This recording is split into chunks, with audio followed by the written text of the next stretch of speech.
বাবাকে শুধু আমি হারাইছি নাকি পুরো গাড়ির উপরে একটা মাথা হারাইছে? বলেন আপনারা? শুধু আমি বাবা হারাইছি? শুধু আমি হারাই না, দুটা দিকে সবাই বুঝতে পারবেন মাথার উপরের একটা ছাদ হারাই ফেলছেন আপনারা।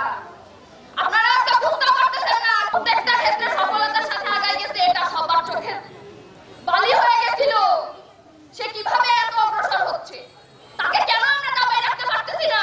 এটাই ছিল সবার মোটিভ, তাকে দাবাইতে হবে। তারা যারা নিয়ে গেছে, 4-5 দিন নিয়ে গেছে, নিয়ে যায় দেখতে বাবা আমার ওখানে গেছে, বাবা আসারও চেষ্টা করছে, কিন্তু বাবাকে তারা মেরে খেরা করে দিচ্ছে।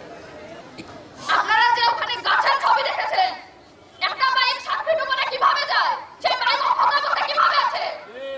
বলেন সবাই কিভাবে আছে সেই বাইক অক্ষত অবস্থায়? বাবার খুনের ফাঁসি চাই।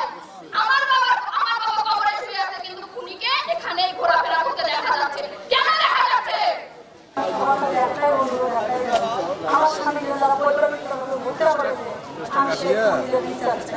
আমার একটাই আমি এই মানববন্ধন থেকে বলতে চাই যে প্রশাসনকে বলতে চাই যে আপনারা অবিলম্বে মোস্তাকের হত্যাকারীদের গ্রেফতার করেন। তা না হলে আগামী দিনে এই মোস্তাকের হত্যাকারীদের যদি গ্রেফতার করা না হয়, দ্রুত সময়ের মধ্যে যদি